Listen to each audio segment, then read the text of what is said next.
Wonder Woman number 24. Greg Rucka writing, Bilquis Evely on art. This was actually kind of weird because this is the epilogue to Godwatch, but it actually takes place in present day post the Truth, which I think is going to be really weird when they decide how to collect this into trades, because it really should go with that.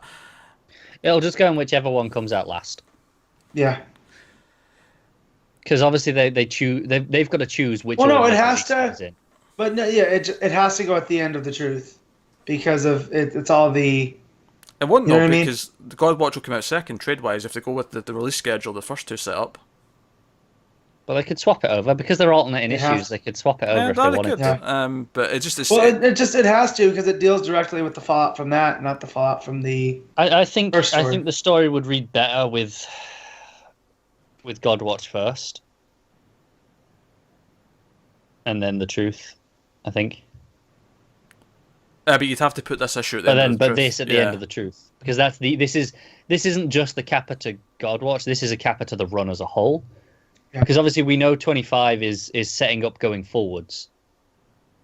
So this is not just a Godwatch epilogue; it's an epilogue to Rucka's run. Because it ties in everything that he's shown. Yeah, and I still think 25 is an epilogue to the whole thing as well, because it's still Rucka. He's still. Well, I just mean when he described it originally, he said this was the epilogue, and then 25 was looking forward, setting up for what was to come. But it's like he's setting the table. Yeah. Because it's him setting up, though. I feel like it's like he's going to use whatever he's done to sort of lay out where Wonder Woman is now for whoever's taking the reins next. Yeah. I enjoyed the issue though. It was because it follows on immediately after the end of the last issue with Wonder Woman and Veronica coming back through the tree. And the cheetah's sort of lying in wait, sort of listening to them, and then she goes up and tries to go into Themyscira, and she gets rejected. The light kind of blows her back, which makes her kind of spiteful. And from there, we get some stuff with Wonder Woman and Steve, where they're with Etta, and I actually was thinking before I got to this page that, they kind of left without looking for Cheetah all that much. And then Etta kind of pulls them up on it and is like, you didn't just leave your lasso behind. Which is interesting. Is she without her lasso for a while now? Yeah, and I didn't even realize she left it behind, but I guess she did leave it with Ares. Yeah, she left it with because she tied up the two boys. Yeah, exactly. So, we have that, and but basically, I think it's all about Cheetah goes to Veronica Cale and attacks her, and this was like horror movie levels of brutality. Like it's after Wonder Woman shows up to try and because she wants Cale to help her find Cheetah and like bring Barbara Ann back. And she shows up and she's already like mid-attack, and it's when one was all the others. There's this big panel of Cheetah just swiping at Veronica's back, and it is like proper brutal. Like Veronica's screaming in pain, and there's like blood coming from her back. It's proper violent. She left a mark. That's for sure. I like the art a lot. I will say though, I do prefer Sharp's version of Cheetah. Yeah. Yeah, because she's more primal, I guess. Yeah, in the face, there's like.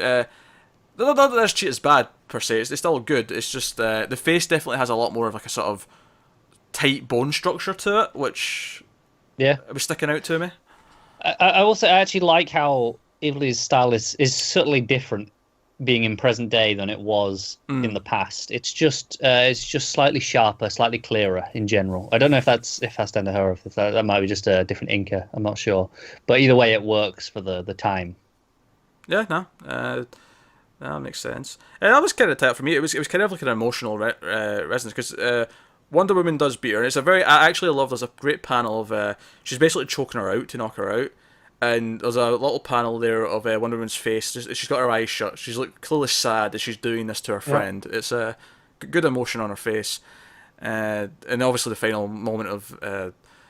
Wonder Woman's like, we could have been friends, and she's like, we never could be friends. And Wonder Woman's like, yeah, but we could have been. And I know something else. You'll always be alone because of the way she is now. And it's this. Well, just not now. You kind of feel like she was on that path even before her daughter. Yeah. Because she was kind of obsessed with work at that point. Yeah, and you had the whole Cyberwalker program that, like, granted, she had to put Adriana in there.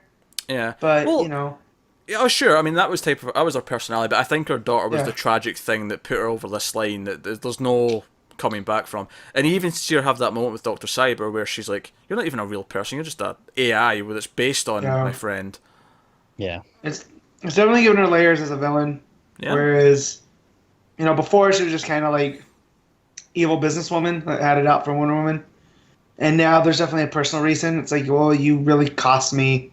Your presence cost me my daughter, totally. And now my daughter's going to become one of you. And everything I did to get her back, I can never see her again. I like that. She's a tragic character, definitely. Mm-hmm. Yeah. It's also worth mentioning that Cheetah, in her newfound anger, does not want to be turned back into Barbara Ann. In fact, the reason why she says she's trying to kill Kale is because she's the one person who might be able to put her back. Yep. So yeah, I think that's really interesting. She's embraced it. Yeah, I think that's down to the rejection from the Themyscira. Like that is like she's gone right. Well, if you don't want me to, succeed, I might as well lean into the villainy. Yeah. Well, she even says that. She even calls Kale a villain. Like, because you had up to this point that Kale didn't think that she was. She was then justify the means, but now that it somehow makes Kale worse because she's manipulated all these events and has nothing to show for it, and she kind of doesn't care. She's depressed about it and not angry. Whereas Barbara Ann's like, I did this all to get to Themyscira to help you, and you left me like this. So, and is Katanga still part of the curse, or did they of Cheetah, or did they circumvent that by whatever Kale did? I got the impression it was circumvented. Yeah. Okay.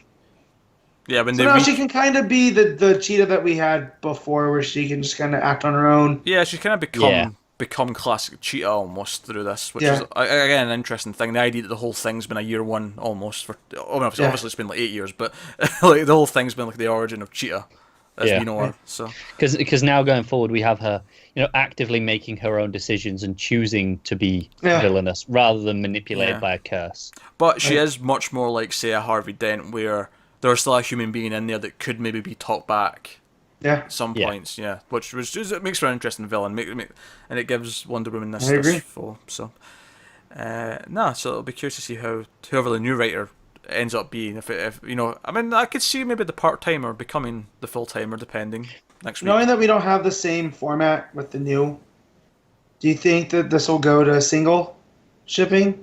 I hope not, but maybe. I'm going to say if they do, they'll throw in a second Wonder Woman book. I think this has probably sold well enough to justify the double shipping. Yeah. I think, because Wonder Woman does better than, say, a bunch of the other double shipping books, so I don't see why it would do that with that first. I was just wondering, because it seemed like, Rucka tailored the story to fit with the double. Yeah. So you're getting almost 2 books. And unless they want to keep the format and decide that they may as well make one of the issues like Sensation Comics to sort of separate it more, but I think it'll still be double. If I was to I'd expect it to stay double, at least for now. It's possible when it changes writers, it drops in numbers a bit because it hasn't got Rucka's name attached. Yeah, it always has that. Most new changes. Yeah, but if it drops significantly, it might drop down to single. But otherwise, I think it's pretty safe for now. Yeah, I think you'd see maybe something like Green Lanterns going single before we see Wonder Woman going single. Yeah. Well, when I said going single, I just meant like Connor had said, maybe they'd slot in another book. I do think that's possible. But we'll see. We'll see. Upsides and downsides to that. The upside is 2 books. The downside is, but who did they put on the second book? Maybe we only get 1 good book out of that, depending if the second one ends up being someone. But then again, we could have a Batman or a Superman situation where we have 2 good books that are just doing different things.